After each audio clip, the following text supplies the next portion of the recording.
Hello students, in this video we are going to discuss about applications of vibrational and vibrational rotational spectroscopy।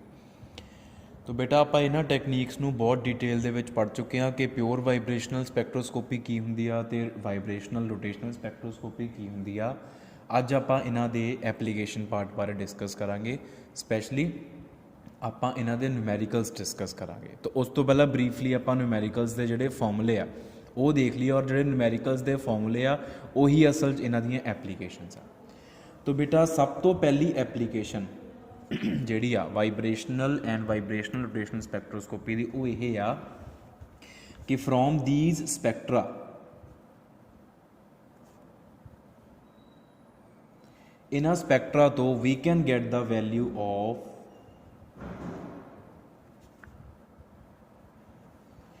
fundamental vibrational frequency।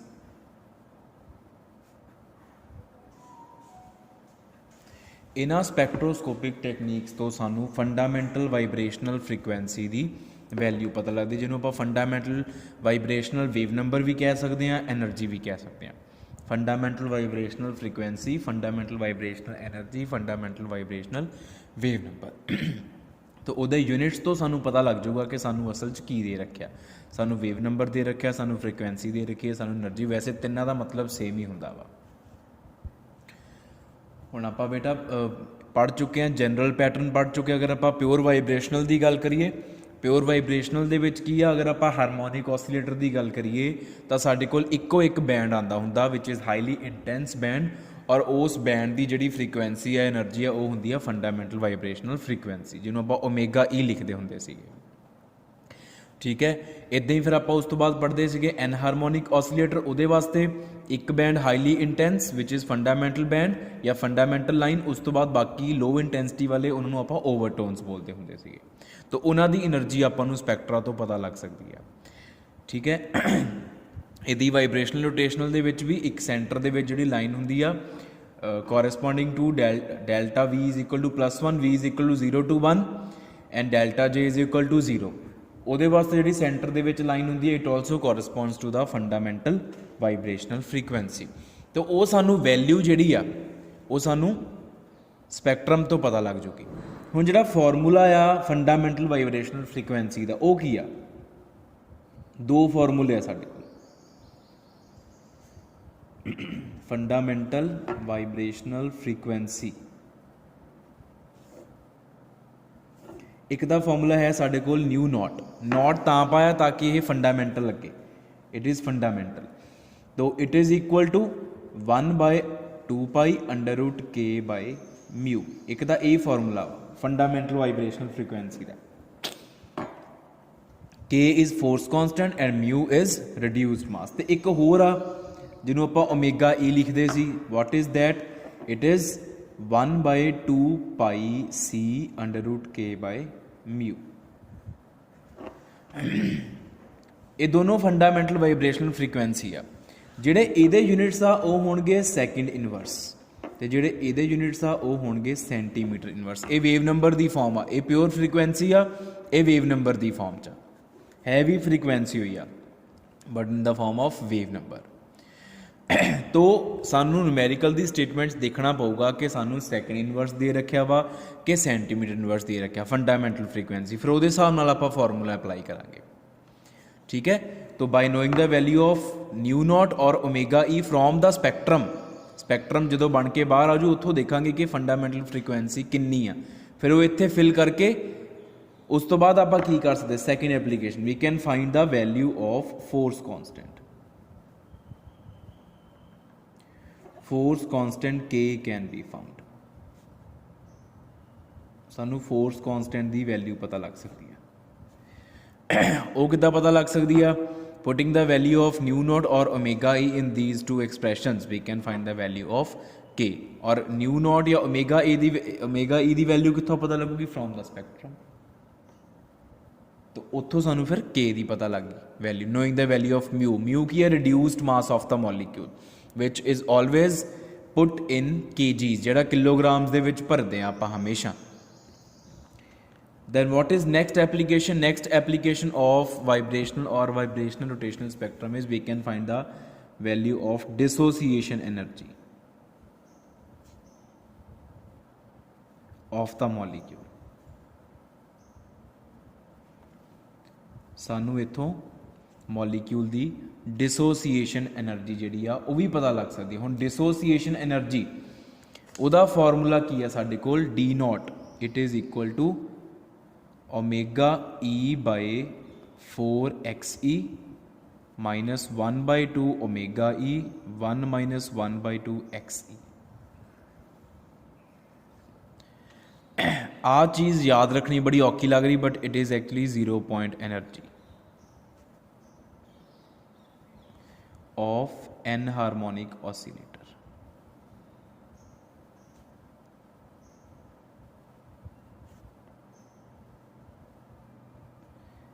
N harmonic oscillator की यह 0 point energy है, तो उन्होंने याद 0 point energy आप find out भी कर सकते हैं फॉर्मूले पुट करके। तो ये डिसोसिएशन एनर्जी का फुल फॉर्मूला हो गया। फोर्स कॉन्सटेंट जो आप के फाइंड करना इतों वो भी बेटा आप जो एक्सप्रैशन आ वो डिराइव कर सकते हैं। 2π नूं उधर लै जाओ, स्क्वेयरिंग बोथ साइड्स कर दो, तो फिर म्यू नूं उधर लै जाओ। आप के का फॉर्मूला इत्थे लिख भी सकते हैं। के किद्दां फाइंड आउट कर सकते हैं आप, न्यू नॉट या पहला होगा 4π² nu naught square into mu, आ के का फॉर्मूला बनता वा।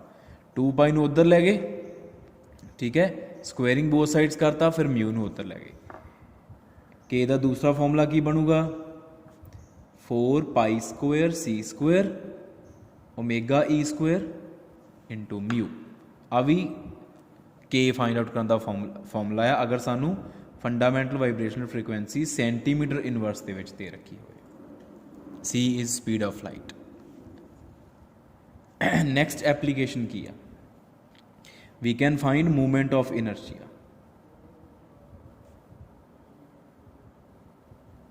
by making use of vibrational rotational spectroscopy. We can find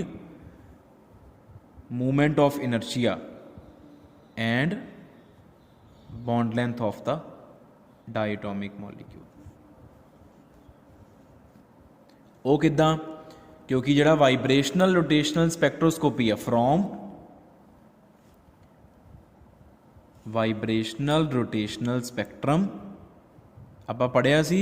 vibrational rotational spectrum दे विच की है, the lines are equispaced. Centre दे विच एक हाईली इंटेंस लाइन आ गई जिहड़ी फंडामेंटल लाइन आ, उहदे आले दुआले दोनों पासे corresponding to delta J is equal to +1 corresponding to delta J is equal to -1 equispaced lines आंदी और उन्हां दे विच जिहड़ी स्पेसिंग हुंदी वो 2 भी आ।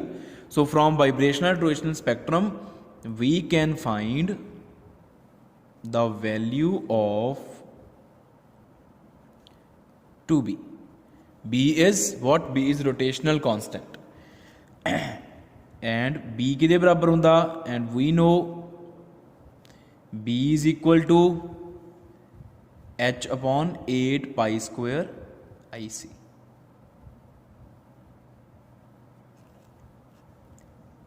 ये आप डिटेल च पढ़ चुके हैं। तो 2b नूं हाफ करके b आ गया, b की वैल्यू पुट की इत्थे, इनू उधर लै गए, i की वैल्यू साडे कोल आ जाएगी।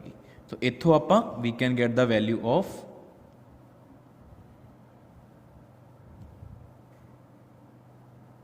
i. I is what? Moment of inertia, and then I is equal to mu r square, तो which implies r is equal to √i by mu. तो इत्थों फिर आपां r की वैल्यू कर ली। r की है bond length of the diatomic molecule. तो ये बेटा हो गई applications of vibrational spectroscopy and vibrational rotational spectroscopy, दोनों दी एप्लीकेशंस है। वर्डिंग तुसी आप लिख लैनी है, जिद्दां जो जो जो मैं तुहानूं हुण बोल के दस रहा वो सारी वर्डिंग तुसी खुद बना सकते हो कि by knowing the value of this and putting the values of these variables या these constants we can get the value of this. इस तरीके दे नाल वैल्यू जिहड़ी आ वर्डिंग आपां वो बना लईदी है। हुण बेटा इस तो बाद आपां इन्हां फॉर्मूले नूं यूज़ करके न्यूमैरिकल्स करांगे। तो आ साडे कोल फर्स्ट न्यूमैरिकल आ, calculate the force constant for bond in HCl having fundamental vibrational frequency of 8.67 into 10 raised to power 13 second inverse। सानू फंडामेंटल फ्रीक्वेंसी दे रखी आ, असी फोर्स कांस्टेंट की वैल्यू फाइंड आउट करनी for HCl। We know fundamental vibrational frequency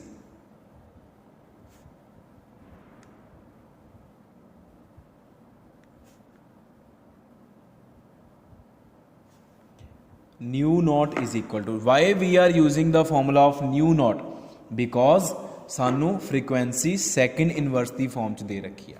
ये चीज़ आप पढ़ के आए हैं कि अगर फ्रीक्वेंसी आ देखो इत्थों न्यू नॉट की वैल्यू जी वो सैकेंड इनवर्स के विच आएगी, तो सैकेंड इनवर्स वाली जी वैल्यू आ वो सानू दे रखी, इस करके आप न्यू नॉट वाला फॉर्मूला यूज़ कर रहे हैं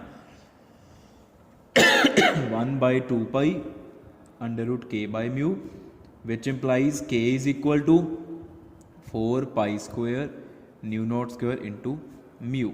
Let it be equation number 1। Now we know the value of 4, we know the value, sorry 4 दी तो पता ही है, we know the value of pi that is 3.14 या 22/7, we know the value of nu naught, we have to find the value of mu। firstly mu is reduced mass, तो reduced mass हमेशा kgs ਦੇ ਵਿੱਚ ਆਂਦਾ ਹੁੰਦਾ। for HCl ਦੇ ਲਈ ਆਪਾਂ mu फाइंड करना, टू फाइंड mu।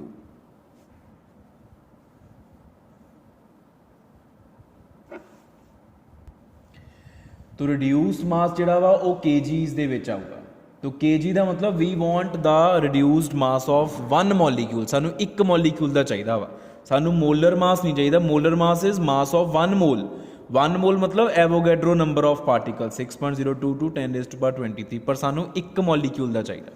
तो पहला आपां फाइंड आउट कर लें, दो तरीके होंगे, या तो कल्ले कल्ले एटम का पहला सिंगल एटम का फाइंड आउट करके फिर रिड्यूस मास कढ़ लो, या फिर पूरे के पूरे मॉलीक्यूल का मोलर रिड्यूस मास कढ़ के फिर उस तो बाद वह केजीज वाला सिंगल एटम का आप फाइंड आउट कर सकते हैं।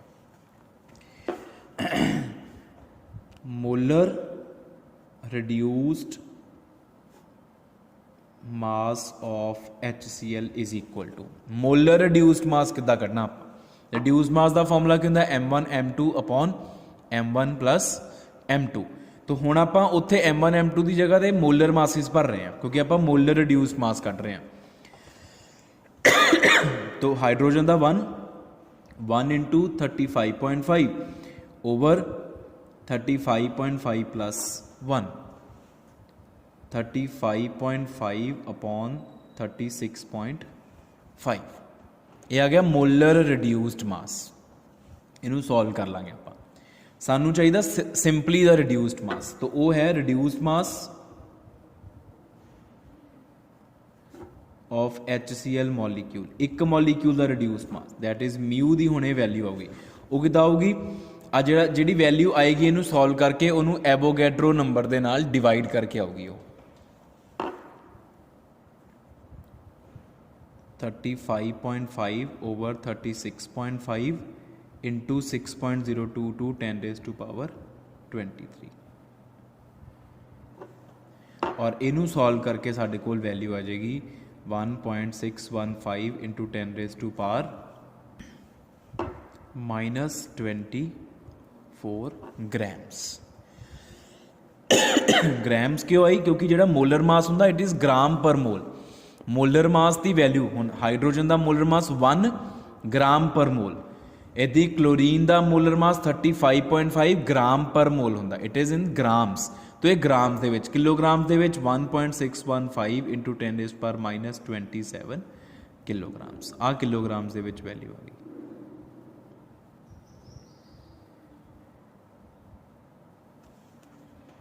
ठीक है, ये आ गया reduced mass of HCl molecule, mu की वैल्यू आ गई ये साढ़े कोल। तो बस हुण पुट कर दिए, put in 1 they which put किया, k इज इक्वल टू सारिया वैल्यूज पुट करतियाँ 22/7 का square into 8.67 into 10 raised to power 13 का square into 1.615 into 10 raised to power -27। तो 10 वाली टर्म्स अलग तो सॉल्व कर ली होंदियां 4 into 22/7 into 22/7 into 8.67 into 8.67 into 1.615 into 10⁻13 power दी पावर्स ਨੂੰ ਮਲਟੀਪਲਾਈ ਕਰ ਦੇ 10⁻26 ਇੰਟੂ 10⁻27 ਤੇ ਜਦੋਂ ਬੇਟਾ ਆਪਾਂ ਇਹਨੂੰ ਸੋਲਵ ਕਰ ਲਾਂਗੇ ਤਾਂ it will come out to be 4787 into 10⁻1 and the answer is 478.7 Newton per meter.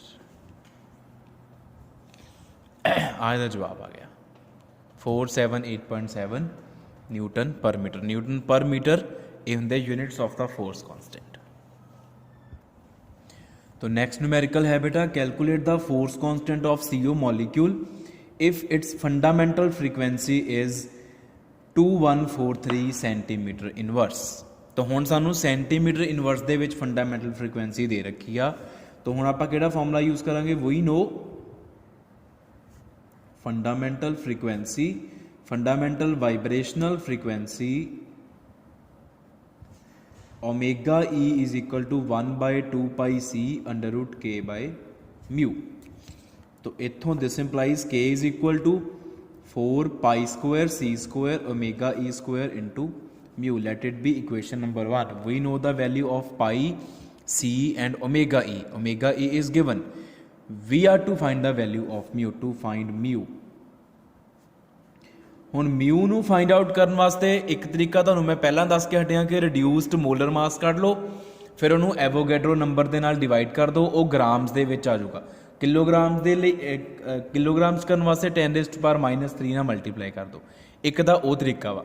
दूजा तरीका हुण मैं तुहानूं इहदे च लगा के दिखा देना, जो आपां कल्ले कल्ले एटम दा अलग तो कढ के फिर रिड्यूस्ड मास कढदे हां तो वो आपां किद्दां कर सकदे हां।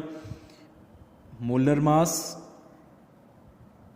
ऑफ कार्बन इट इज 12,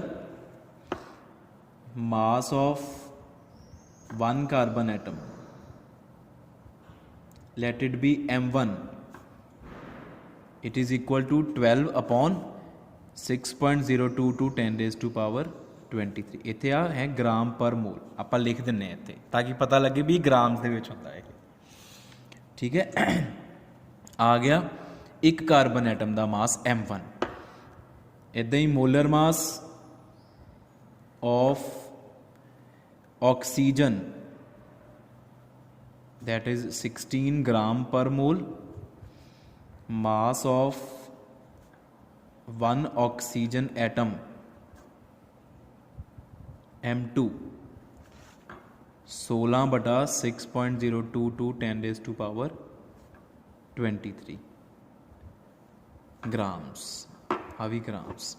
मोल खत्म हो गया। पर मोल का मतलब आ एक मोल का इन्ना है भार, तो एक एटम का 1 मोल ना डिवाइड करता ना तो मोल खत्म हो गया। Now reduced mass mu m1 m2 upon m1 plus m2। तो म्यू किद्दां फाइंड करांगे, दोनों को ऐड करके नीचे डिवाइड करना। 12/6.02 to 10⁻23 प्लस 16/6.02 to 10⁻23। जिद्दां तुहानूं ईजी लगदा तुसीं उद्दां कर सकते हो। पहला सॉल्व करके रखना, पहला सॉल्व करके रख लो।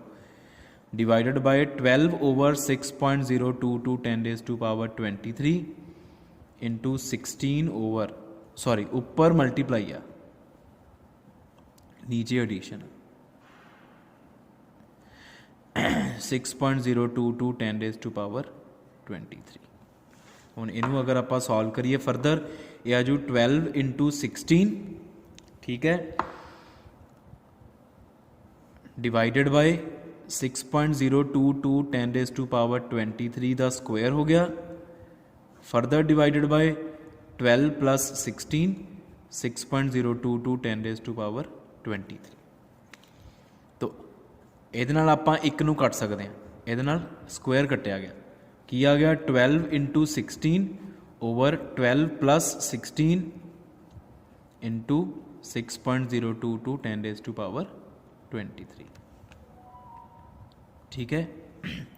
तो फरदर जो हुण इहनूं आपां सॉल्व कर लिया 12 × 16 करके ऐड करके डिवाइड वगैरह करके सारा कुछ, ये आ गया 1.138 10⁻⁻23 grams, but we want in kilograms, so 1.138 × 10⁻26 kilograms, 10⁻³ ना मल्टीप्लाई करके। तो ये आ गई म्यू की value. Now from 1 first equation तो k इज़ इक्वल टू आ फस्ट इक्वेशन से सारिया वैल्यूज़ पुट कर दो, 10 वाली टर्म्स अलग कर लो तो बाकी सारिया टर्म्स को अलग मल्टीप्लाई कर लो, तो साडा जवाब आ जाऊगा 1861 न्यूटन पर मीटर, 1861 न्यूटन पर मीटर। हाँ जी बेटा, नेक्स्ट न्यूमेरिकल है the vibrational spectrum of HCl shows an intense band at 2886 centimeter inverse, a weaker one at 5668 centimeter inverse, and very weak band at 8347 centimeter inverse. Calculate the equilibrium vibrational frequency and enharmonicity constant. तो बेटा अगर तुसी ध्यान नाल statement पढ़ो तो ये एनहारमोनिक oscillator की गल हो रही, वैसे भी उन्हें एनहारमोनिसिटी कॉन्सटेंट की वैल्यू कढ़न नूं किया।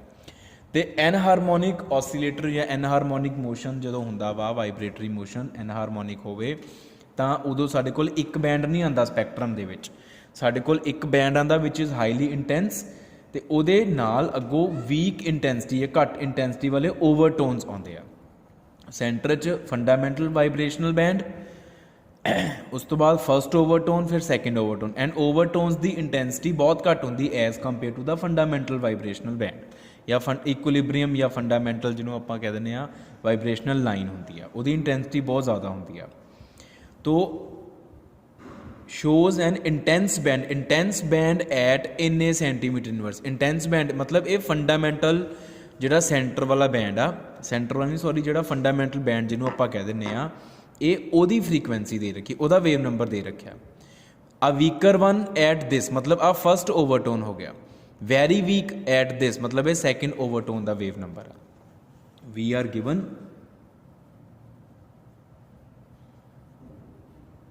ध्यान नाल समझण की कोशिश करो कि highly intense band is the band which corresponds to delta v is equal to +1, जिन्होंने आप फंडामेंटल फ्रीकुएंसी वाला बैंड बोल दें, फंडामेंटल लाइन बोल दें, उसकी इंटेंसिटी बहुत ज़्यादा होंगी है।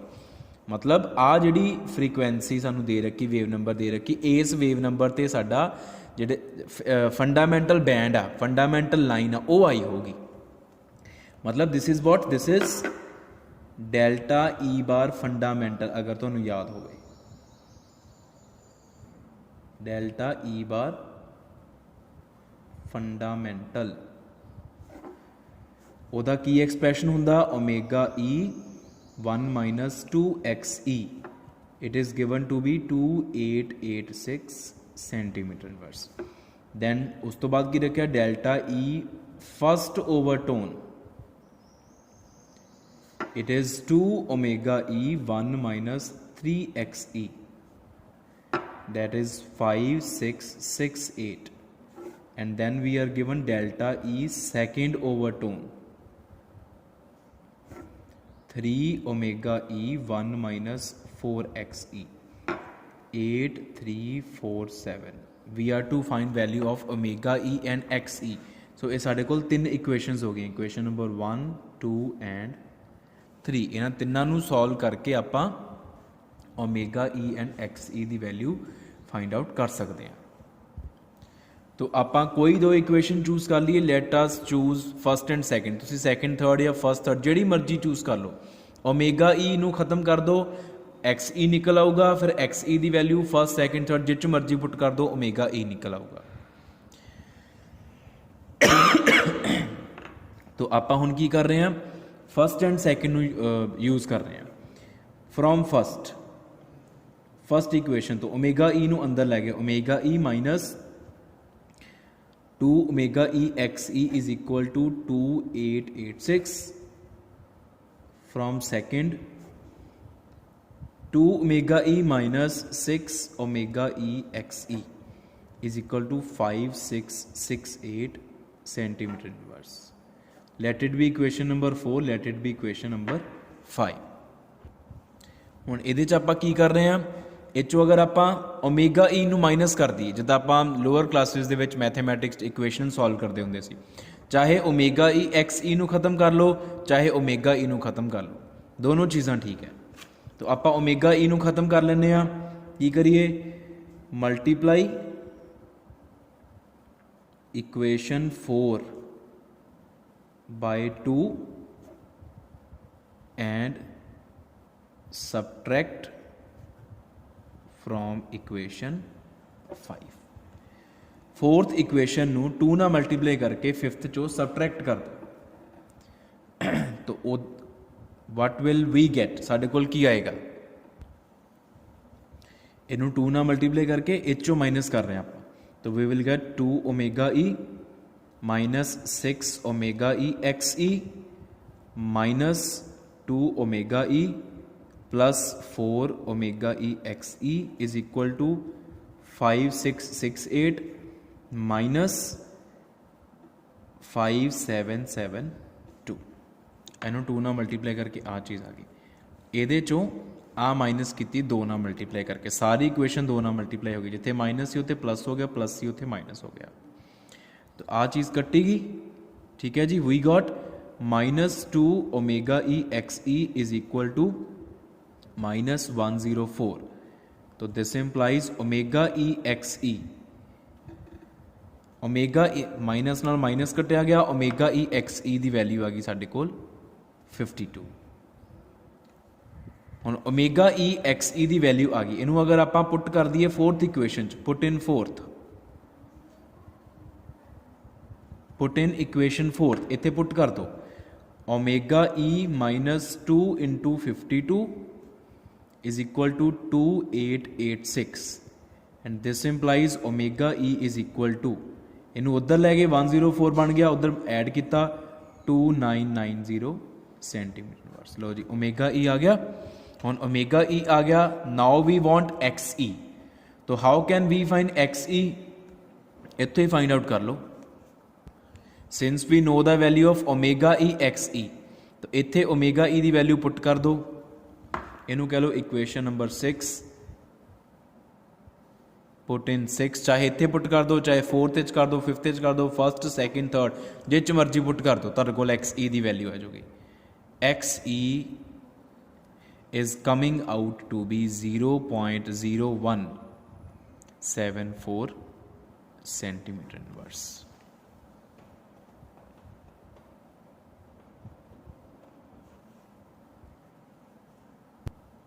सेंटीमीटर, ये यूनिट्स सेंटीमीटर होंगे, तो इस तरीके नाल आपां एक्स ई फाइंड आउट कर लिया। इस तो फरदर तुहानूं डिसोसीएशन एनर्जी भी कड्ढण नूं कही जा सकती है, तो ओमेगा ई एक्स ई की वैल्यू तुहाडे कोल हैगी आ, पुटिंग इन द फॉर्मूला, आ फॉर्मूले ओमेगा ई एक्स ई की वैल्यू पुट करके we can find the value of dissociation energy of the molecule. So this is all about the applications of vibrational and vibrational rotational spectroscopy and the numericals of vibrational and vibrational rotational spectroscopy.